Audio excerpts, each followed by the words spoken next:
Les amis, bonjour à tous, j'espère que vous allez bien et que tout se passe bien pour vous. On se retrouve pour la review, une petite review de l'épisode numéro 40.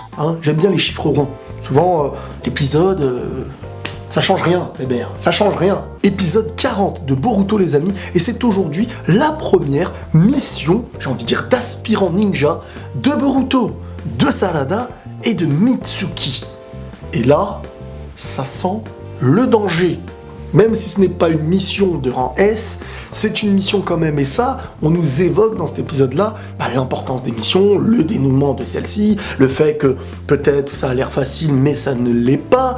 Et chaque mission de son rang je sais pas quoi à je sais pas quoi, c'est une mission à prendre au sérieux. Donc cet épisode a pour importance de nous montrer un Boruto qui va vivre sa première mission et ses premières failles aussi, parce que celui-ci est quand même aujourd'hui quelqu'un qui a beaucoup confiance en lui.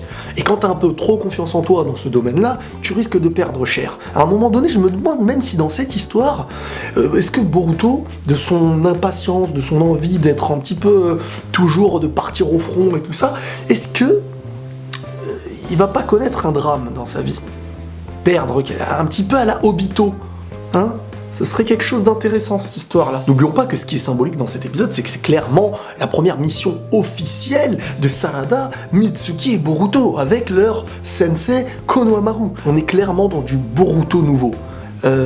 On n'est pas dans quelque chose qui se crée grâce aux anciens, même si Konohamaru vient de l'époque Naruto, c'est aujourd'hui clairement un nouveau personnage, il a grandi, c'est comme Boruto, tout ça, voilà. Donc sincèrement, à mes yeux, il y a de l'analyse. Qu'est-ce que j'ai pensé de cet épisode ? Avant de rentrer dans ce qu'il raconte réellement, je trouve que il est bon de le voir deux fois.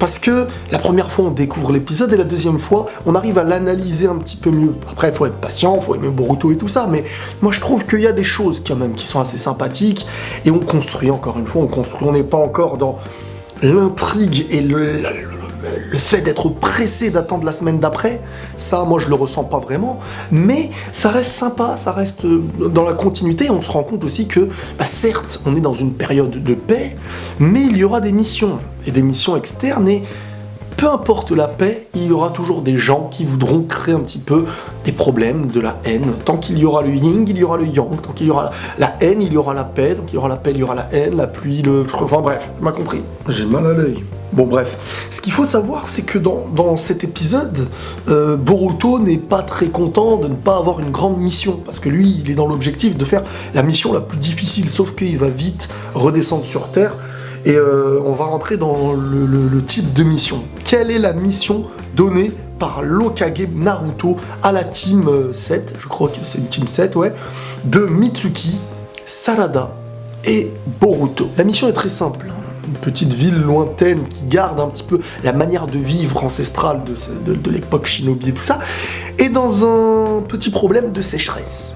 Ce qui se passe, c'est que la ville voisine aussi, et donc, pour avoir des vivres et pouvoir survivre et de l'argent et tout ça, il est dit que il y a des brigands de l'autre côté qui viennent dans cette ville pour voler, et l'objectif de ces shinobi est très simple, c'est une mission assez basique, se diriger vers là-bas pour faire en sorte que les brigands de la ville voisine ne les embêtent plus, quoi. Donc, voilà, un genre de... C'est limite, tu n'as même presque pas à utiliser la violence, normalement. Tu y vas, tu mets une petite feinte, tu fais hop là, et après... Voilà, normalement c'est un truc comme ça. Même si Boruto n'est pas complètement heureux que ce ne soit pas l'une des plus grandes missions, c'est sa première mission. Et quand il arrive chez lui, il y a sa petite sœur Imawari qui a remarqué en lui cette joie de vivre cette mission. Et il y a eu une petite discussion avec sa mère, Hinata. Il lui a demandé maman, toi c'était comment ta première mission? Est-ce que t'étais heureuse et tout ça? Sauf que Hinata lui a rappelé qu'à l'époque on était en temps de guerre. Et être heureux, quelque part, entre guillemets, de partir au front, même si c'est pas directement la guerre, mais dans une mission liée à que tu peux perdre la vie, quoi, tu pars pas de Disney avec Bébert, c'est que vraiment, il y a un danger. Elle avait expliqué qu'elle avait le cœur qui bat et que voilà, elle avait la pression.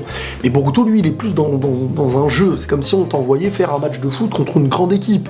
Tu vois, tu te dis, tu penses pas à la mort, tu te dis, waouh, on va assurer. Quoi qu'il arrive, on n'a rien à perdre, alors que non. Et Boruto, petit à petit, va le comprendre, même si son sensei Konohamaru, que lui aussi on va évoquer et qu'on va voir pour la première fois dans une mission officielle de Shinobi, ça devient intéressant, on peut analyser vraiment dans cet épisode-là. On va pas se dire, ah lui, je le connais déjà d'avant. C'est ça qui est bien aussi. N'oublions pas que nous sommes en mission officielle. Et ça, c'est surtout à toi, Boruto, que je parle. Tu dois écouter ton sensei, parce que là, ça peut te coûter très cher si tu n'écoutes pas les consignes. Première consigne, ne foncez pas tout seul. C'est un travail d'équipe, on est une équipe et il faut bosser en équipe, peu importe la mission. Il faut réfléchir ensemble et avancer ensemble. Il ne faut pas que chacun pense de son côté et que chacun parte de son côté. Ça va être un échec et on va déshonorer Konoha. Et là, Sarada intervient en disant à Boruto, toi, il va falloir que tu fasses très attention parce que moi j'ai des objectifs sincères. Devenir une Hokage.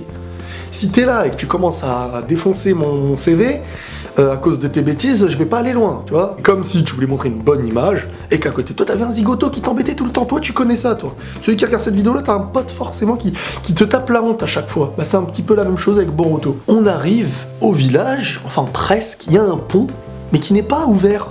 C'est un pont dans lequel il faut faire sonner une clochette, et le village en face, là, pour y venir, pour y accéder, ils vont te lever le pont, et là, la première question, c'est pourquoi le pont n'est pas directement ouvert comme toutes les villes. En fin de compte, on nous a expliqué qu'il y avait un mec avant qui est mort récemment, genre de chef de village, qui a en fin de compte instauré ceci pour faire vivre un petit peu ce village, voilà, pour accéder à un genre de péage comme vous pouvez le connaître dans les autoroutes, je sais pas quoi. Et donc voilà ce qui permettait un petit peu de vivre le truc, c'est une bonne idée, c'est malin, ceci, cela. N'oublions pas qu'on est dans un contexte actuel vraiment de crise pour eux. Konohamaru est donc arrivé avec les 3 petits ninjas et ils ont discuté avec la chef du village pour élaborer un petit peu le plan, mettre en place la situation, sauf que, et c'est là que ça commence à mal tourner, ça tourne mal, oui. En réalité, c'était bien plus complexe que ça. Et ça changeait la mission actuelle, parce que les bandits ne venaient pas uniquement pour voler des champignons et repartir, non. Le village voisin avait donc lui aussi engagé des shinobi. Donc là, on est dans un nouveau rang de mission. Et c'est là que Konohamaru, j'ai bien aimé la réaction, il a dit à Boruto, Sarada et Mitsuki de partir dehors, et là ils allaient discuter. Il a expliqué que la mission augmentait de niveau et que ça devenait un petit peu compliqué pour les aspirants ninja que pouvaient être nos 3 potes. Mais il fallait pas déshonorer Konoha, il fallait quand même aider ce village. Donc là, on en arrive à ce qu'il faut savoir dans les missions Shinobi. Ce n'est pas uniquement toujours comme c'est écrit qu'il va falloir suivre les choses à la lettre et que ça va se passer comme on le pense. C'est pour ça que Naruto avait mis en alerte les siens avant d'y aller. Il a dit ça peut très mal tourner si on ne prend pas les choses au sérieux. Voilà, peu importe. C'est une mission de rang, ce que tu veux, mon rang bisounours, ça peut finir avec Casimir. Tu vois, faut pas être trop. Ah bon, tu m'as dit bleu? Bon, bah, c'est bleu. Non. Et ça, Bébert, c'est un petit peu ton défaut, mais bon, on en reparlera plus tard. Donc au moment où Boruto et tout ça, ils étaient dehors et que Konohamaru discutait avec la chef du village, il y a eu un meurtre. Sur le moment, c'était un shinobi de la ville voisine engagé pour faire des trucs. C'est ce qu'on nous dit, hein, officiellement. Et là, on est en fin de compte face à une nouvelle réalité qui a été ensuite annoncée par la chef. C'est que ils ne viennent pas, en fin de compte, spécialement pour voler des champignons. Ils viennent pour s'approprier le droit de propriété du pont. Et ça change tout. Et elle était la seule à le savoir dans le village. Les siens la défendaient, et tout ça sur un mensonge. La politique de ce village est en mensonge. C'est la première fois que je vois une politique pas correcte. Et dans le danger de tout ça, qui fonce le premier, c'est Boruto qui n'a pas écouté les consignes. Ça a failli lui coûter la vie. Heureusement que Konohamaru était intervenu. Et même la deuxième fois, la nuit passée, Boruto a encore fait la même erreur de foncer la tête en première. Et je pense qu'il va se faire remettre à l'ordre et qu'il va lui arriver peut-être quelque chose, comme je vous ai dit, de grave, si ce n'est de dramatique à l'avenir, parce qu'il y a quand même un danger là-dessus. Donc, comme je vous ai dit, voilà, on est dans un épisode pas exceptionnel, mais ce que j'aime bien en fait, c'est qu'on avance pour une fois déjà dans un lieu étranger, mais en étant en mission sérieuse dès le départ. C'est pas comme le voyage qu'ils ont fait au village de Kiri ou de la vache Kiri. C'est vraiment dans un lieu où tu es censé faire une mission et tu es en danger. Ça veut dire que là, il y aura des meurtres, on n'est plus là pour jouer à Uno. Hein. On va voir comment la team va clairement réagir, parce que c'est d'un niveau au-delà de leurs compétences. Donc Konohamaru va devoir plus combattre que prévu, je pense, dans les prochains épisodes. Enfin, dans le prochain, j'espère que la mission va se terminer dans le prochain, comme ça on continue l'avancée.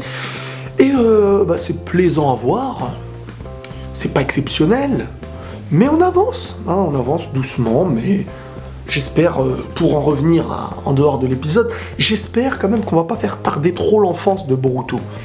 Parce que c'est pas une nouvelle œuvre, c'est clairement faire ce qui s'est passé un petit peu à l'époque de Naruto. J'ai envie vraiment que là, on le rende de plus en plus adolescent, et que l'enfance ne dure pas 1000 épisodes, pour rendre l'œuvre très sérieuse, avec une organisation qui se construit, et savoir trouver le moment où on pourra les rendre en mode plus adolescent. Comme partir à l'entraînement, chacun s'entraîne de son côté suite à un grand danger, pour se préparer 2 ans plus tard à quelque chose qui va arriver. Un truc du style, ouais, je vais loin, je m'emporte, mais bon, hein, vous êtes habitués de manière. Regardez-moi ce visage. Quelqu'un qui a l'air très fort. Ouais, ça se voit très vite dans les dessins d'un animé, quelqu'un qui a l'air fort. Même si parfois il y a des contre-pieds, mais lui, il a l'air très dangereux. Donc lui, je l'ai à l'œil et on verra ce que ça va donner. Je le vois bien affronter Konohamaru parce que Enfin, après il y a Mitsuki qui est capable de faire des choses, qui a l'air d'être en mission aussi quelqu'un de très sérieux. Il a utilisé son futon machin pour essayer de trouver où se trouvait un peu le manipulateur de tout ça.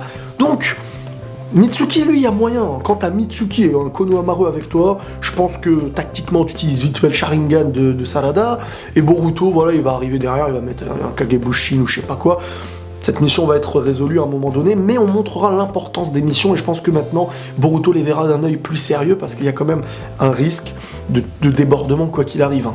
C'est comme un match PSG-OM, voilà. C'est tout les amis pour cette petite review, je vais pas en parler 56 ans pour rien. J'espère que celle-ci vous aura plu, n'hésitez pas à liker la vidéo, abonnez-vous si c'est pas encore fait, peut-être qu'il y aura un live ce soir, mais bon je te le dis ce soir, la vidéo tu la verras peut-être demain, donc ça n'a pas de sens. Mais tout ça pour vous dire d'activer les notifications, comme ça vous serez au courant pour les lives. Abonnez-vous, prenez tous soin de vous, et la paix sur vous.